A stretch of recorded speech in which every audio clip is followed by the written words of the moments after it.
A 15-year-old boy, a music mogul, 48 hours behind closed doors, and decades later, a blow-up at one of Hollywood's most exclusive parties that nobody saw coming.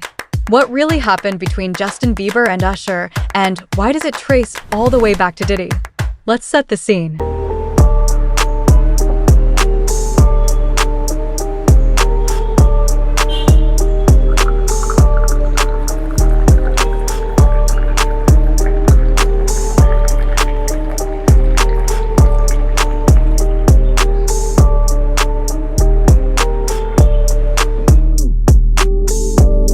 Every year after the Oscars, Beyoncé and Jay-Z throw their legendary gold party at the Chateau Marmont. It's invite-only, A-listers only, and the kind of night where people are supposed to look flawless and keep things professional. But this year, things got messy. Both Justin Bieber and Usher were in attendance, two people with a very complicated history, and witnesses say it did not stay civil. One person reported seeing fists being thrown. Sources close to Justin say Usher approached him with heat and aggression, and the two got into an intense, heated exchange. Now, Justin's camp is saying there was no actual physical contact, but they're not denying that it got very intense, very fast. Usher's team?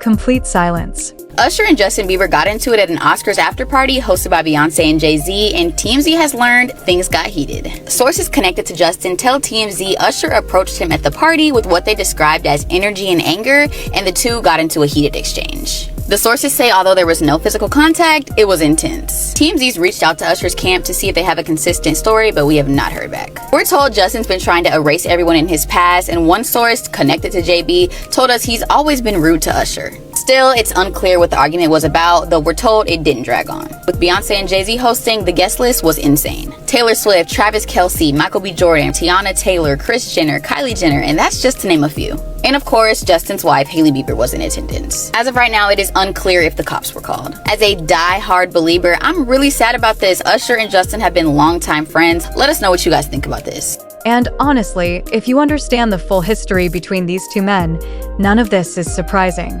At all. Let's rewind.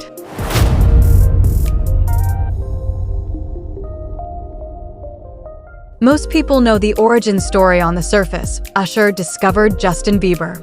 Young kid from Canada, incredible talent, goes on to become one of the biggest pop stars on the planet.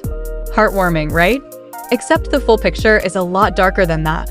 Because it wasn't just Usher who had access to a young Justin Bieber. Usher is also the one who brought a 15-year-old Justin to Diddy's home for 48 hours. And Diddy himself went on camera and said, and I quote, "I don't have legal guardianship of him, but for the next 48 hours, he's with me, and we're going to go full crazy." A grown man. Publicly announcing he's taking a 15-year-old somewhere for 48 hours to go full crazy. And nobody stopped it. In fact, people celebrated it. Watch the clip. Watch Justin's face in that moment. There's this look of pure, wide-eyed hope, like he genuinely believes he's living the dream. Where we hanging out and what we doing, we can't really disclose, but it's definitely a 15-year-old's dream. He signed to Usher. I'm signed to Usher. I had legal guardianship of Usher when you know he did his first album. I did Usher's first album. I don't have legal guardianship of him, but for the next 48 hours, he's with me. So and we gonna go full crazy. We're going crazy. He had no idea what he was being walked into. Now here's where it gets even more disturbing. Usher knew. He had to know because the same thing happened to him. When Usher was just 13 or 14 years old, his own manager, L.A. Reid, sent him to live with Diddy for an entire year in what was called, and this is a real thing, Puffy Flavor Camp. Years later, on The Howard Stern Show, Usher opened up about it. He said it was wild, crazy, and that there were very curious things taking place that he didn't fully understand at the time. Then came the question that stopped everything: would you ever send your own kids there? He said no. Let that sink in. He said he would never send his own children to that environment. Moved to New York City and I lived with Sean Puffy Combs for a year. That's the crazy thing. Now, that was L.A. Reid's idea, right? We're sending you New over York to City. something called Puffy Flavor Camp. There you go.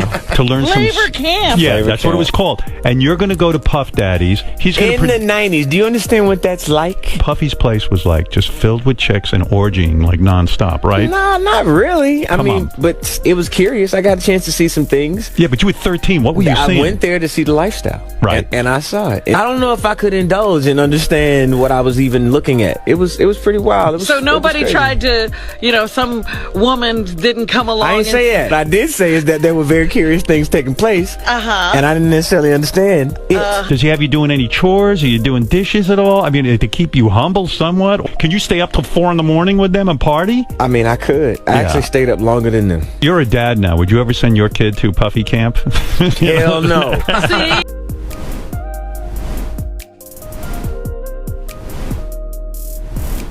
But he sent Justin, a child he was responsible for, knowing what that world looked like. Fast forward to recent years, and something started shifting in Justin. In early 2025, he began quietly purging his past, unfollowing people, cutting ties, firing old managers, including Scooter Braun, who, by the way, had been attached to Justin since the very beginning alongside Usher in a joint venture deal. He also fired his longtime business manager, Lou Taylor.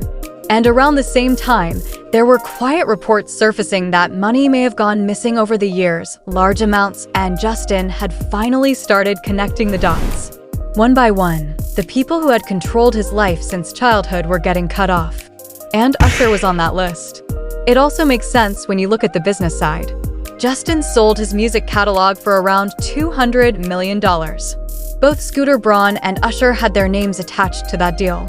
Some people believe that's at least part of what the confrontation was about: millions of dollars, contracts, and the question of who profited most from a kid who was signed before he was old enough to fully understand what he was agreeing to. And then there's the Super Bowl. When Usher headlined the 2024 Super Bowl halftime show, he personally reached out to Justin to perform with him. Justin declined. Publicly, sources said he just wasn't feeling it, which, when you think about it, is a pretty extraordinary thing to say about the most watched performance in television history. You don't turn down the Super Bowl unless your reasons go way beyond scheduling conflicts. Usher even said on Charlemagne the God's podcast that there was no bad blood and that they were planning to work together in the future. That interview was in February 2024. You know what? They did work out with Justin. I honored and recognized that my brother, I think that it might have been the fact that he was just, wanting to tell a different story right now. And I understand that. But we did have a brief conversation, and, we're going to do something else in the future. But there's no love lost or anything like that. I think that it's a lot of pressure for the Super Bowl, obviously, for me to put together a show. So I reached out to everybody. Justin wasn't the only person that I actually spoke to about doing the Super Bowl. But the moment was maybe for later. He's going to play the Super Bowl. I'll go ahead and give you that in the future. I profess that over his life and over his time, because he has a career that deserves it. But it just didn't happen. But that doesn't mean it's not going to.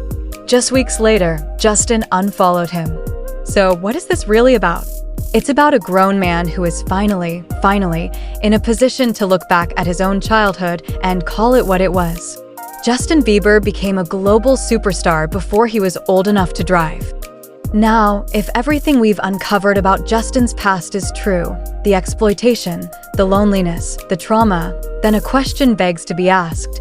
What does someone who's been through that fire do when they see a new star, a young star, stepping into the same inferno? The answer isn't just in his recent posts. It's in a moment from 2020 that's taken on a whole new, heartbreaking meaning today. Listen to his words. Let her do her thing, and if she ever needs me, I'm gonna be here for her. But yeah, just protecting those moments, because people take for granted encounters, and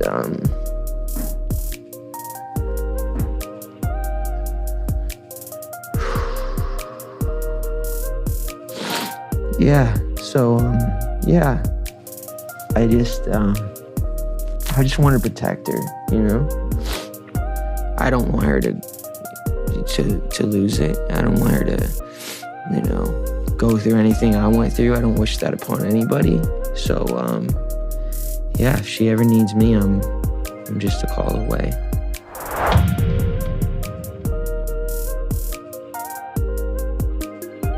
Not knowing where to turn. Think about who he was turning to back then. Think about the legal guardianship and the parties he couldn't disclose. His pain has a direct line back to those days. This isn't just celebrity sympathy. This is a mission born from survival. Justin didn't just say he'd be there for her. He became the guide he never had. Billie has said that Justin reaches out to her, calls her to make her feel heard, and reminds her she's not alone in this. In one heartbreaking conversation, Justin told her, "I'm just really glad that honestly you have me to talk to, because I actually understand, and there's really almost nobody in the world who can know what it was like except kind of you and me." That is the ultimate proof. His protective instinct toward Billie Eilish isn't random. It's the most direct, human response to his own suffering. It's him trying to build a guardrail for someone else on the same treacherous road he was forced to walk alone. He's fighting to ensure that one of the most painful parts of his story has a different ending for someone else. Spill your tea in the comments below. If this deep dive into the dark side of fame left you wanting more, you have to subscribe to Tea by Somi and hit that notification bell. We're here to connect the dots the mainstream media ignores. Until next time, stay curious, stay skeptical, and keep spilling the tea.